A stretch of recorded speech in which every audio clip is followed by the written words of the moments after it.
Hi നമസ്കാരം. Karimpuzha wild life സാങ്ച്വറിയിലാണ് നിൽക്കുന്നത്. നിലമ്പൂരാണ് സ്ഥലം. ഒരു ബ്രഷ്‌വുഡ് പ്രൊജക്റ്റുമായിട്ടാണ് ഇന്ന് ഞാൻ ഇവിടെ വന്നിട്ടുള്ളത്. അത് എന്താണെന്നുള്ളത് ഞാൻ ഡീറ്റെയിൽ ആയിട്ട് തന്നെ പറഞ്ഞു തരാം. അതിനു മുന്നേ കവാടത്തിൻ്റെ അടുത്ത് തന്നെ ഒരു പ്രതിമയുണ്ട്. ഡോസൺ എന്ന് പറയുന്ന ഒരു വ്യക്തിയുടെ പ്രതിമയാണ്. അദ്ദേഹം ഒരു ഫോറസ്റ്റ് എഞ്ചിനീയർ ആയിരുന്നു. ഇവിടെയുള്ള ഒരു ഇരുമ്പ് ബ്രിഡ്ജൊക്കെ സ്ഥാപിച്ചത് അയാളാണ്. 1938 ഇവിടുത്തെ പുഴയിൽ നീന്തുമ്പോൾ മുങ്ങി മരണം സംഭവിച്ചു. അദ്ദേഹം ഒരു ബ്രിട്ടീഷുകാരനാണെങ്കിൽ പോലും നിലമ്പൂർ കാടുകളെ ഇഷ്ടപ്പെട്ടിരുന്ന ഒരു വ്യക്തി കൂടിയാണ്. ഉള്ളിലേക്ക് കയറി കഴിഞ്ഞാൽ രണ്ട് സൈഡും തേക്കിൻ്റെ കാടാണ് കാണാൻ സാധിക്കുക. നടുവിലൂടെ ടാറിട്ട റോഡാണ് ഉള്ളത്. കേരളത്തിൻ്റെ 18ാമത്തെ വൈൽഡ് ലൈഫ് സാങ്ച്വറിയും 24ാമത്തെ പ്രൊട്ടക്റ്റഡ് ഏരിയയുമാണ്. അതുപോലെ മലപ്പുറം ജില്ലയുടെ ആദ്യത്തെ വൈൽഡ് ലൈഫ് സാങ്ച്വറി കൂടിയാണ് കരിമ്പുഴ എന്ന് പറയുന്നത്. മരങ്ങൾ മുറിച്ചിട്ടിട്ട് ലേലത്തിന് വെച്ചിരിക്കുകയാണിത്. അകത്തേക്ക് പ്രവേശിക്കാൻ ടിക്കറ്റ് ഉണ്ട്. 9 മണിക്കാണ് എത്താൻ പറഞ്ഞിട്ടുള്ളത്. ഞങ്ങൾ കുറച്ച് ലേറ്റാണ്. എത്തിയപ്പോൾ തന്നെ അവിടെ സാദിഖ് അലി സാറിൻ്റെ നേതൃത്വത്തിൽ ക്ലാസ് തുടങ്ങിയിട്ടുണ്ടായിരുന്നു. അദ്ദേഹത്തിൻ്റെയും ഫോറസ്റ്റിൻ്റെയും നേതൃത്വത്തിലാണ് പരിപാടി നടത്തുന്നത്. കാടിനെക്കുറിച്ചുള്ള ഒരു ചെറിയ ധാരണയൊക്കെ അദ്ദേഹം തന്നതിന് ശേഷം സ്വയം ഓരോരുത്തരെയും പരിചയപ്പെടുത്തുന്നു. ഞങ്ങളൊരു ഏകദേശം 50 പേരാണ് ഇവിടെ എത്തിയിട്ടുള്ളത്.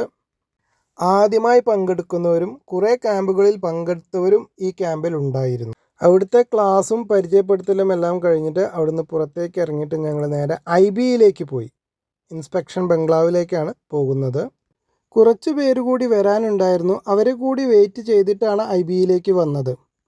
നവീകരിച്ച ഇൻസ്പെക്ഷൻ ബംഗ്ലാവിൻ്റെ ഫ്രണ്ട് ഭാഗമാണ് ഈ കാണുന്നത്. നവീകരിച്ചതിൻ്റെ ഡീറ്റെയിൽസാണ് കൊടുത്തിട്ടുള്ളത്. ഡോസൺ IB നെടുങ്കയം, ആരാണ് ഉദ്ഘാടനം ചെയ്തതെന്നും എന്നാ ഉദ്ഘാടനം ചെയ്തതെന്നൊക്കെ അവിടെ കൊടുത്തിട്ടുണ്ട്. ഏകദേശം എല്ലാവരും എത്തിയതിനു ശേഷം പോകുന്നതിന് മുന്നേ എല്ലാവരും കൂടി ഒരു ചെറിയ മെഡിറ്റേഷൻ എടുത്തു. എല്ലാവരും കണ്ണടച്ചിരിക്കാൻ പറഞ്ഞു. അതിനുശേഷം അദ്ദേഹം നമ്മളെ ആ കാട്ടിലേക്ക് കൊണ്ടുപോയി. എങ്ങനെയെന്ന് വെച്ച് കഴിഞ്ഞാൽ അദ്ദേഹം ആ കാട്ടിലെ ഓരോ കാര്യങ്ങൾ പറഞ്ഞു തന്നു. മൃഗങ്ങളെ പറ്റിയിട്ട്, മരങ്ങളെ പറ്റിയിട്ട്, അതുപോലെ അവിടുത്തെ കാലാവസ്ഥയെ പറ്റിയിട്ടെല്ലാം അദ്ദേഹം നമ്മളോട് കണ്ണടച്ചിട്ട് അദ്ദേഹം പറഞ്ഞു. ഭയങ്കര സൈലൻസ് ആയിരുന്നു അതൊക്കെ പറയുമ്പോൾ.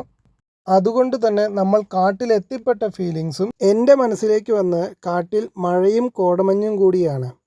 പിന്നെ കുറച്ച് മൃഗങ്ങളെയും ഞാൻ കണ്ടു. മെഡിറ്റേഷൻ ചെയ്ത് കഴിഞ്ഞ് കുറച്ച് കഴിഞ്ഞപ്പോഴേക്കും ടൂൾസുമായി നമ്മുടെ ഫോറസ്റ്റ് ഓഫീസേഴ്സ് വന്നു. അവരിൽ നിന്നും ടൂൾസ് മേടിച്ച് ഞങ്ങൾ നേരെ IBയിൽ നിന്നും കാട്ടിലേക്ക് പോവുകയാണ്. കുറച്ച് ദൂരം ചെന്നപ്പോൾ നമുക്ക് BSNLൻ്റെ ഒരു ടവർ കാണാൻ സാധിക്കും. 4Gയുടെ ടവറാണ്. അതിന് ചുറ്റും സോളാർ വേലി കെട്ടിയിട്ടുണ്ട്. ഒപ്പം നമുക്ക് സോളാർ പാനലും കാണാം. പോകുന്ന വഴി ഒരു മലമ്പാമ്പിനെ കണ്ടു. അപ്പം ഇനി എന്താണ് ബ്രഷ്‌വുഡ് പ്രൊജക്റ്റ് എന്നുള്ളതാണ്. ബ്രഷ്‌വുഡ് പ്രൊജക്റ്റ് എന്ന് പറഞ്ഞു കഴിഞ്ഞാൽ ആനിമൽസൊക്കെ ആഹാരം കിട്ടാതെയും വെള്ളം കിട്ടാതെയും നാട്ടിലേക്ക് ഇറങ്ങുന്നുണ്ട്. ഒരുപാട് ദുരന്തമൊക്കെ വരുത്തി വെക്കുന്നുണ്ട്. അതില്ലാതാക്കാൻ വേണ്ടിയിട്ട് ചെറിയ തോടുകളിലൊക്കെ ബണ്ട് കെട്ടുക.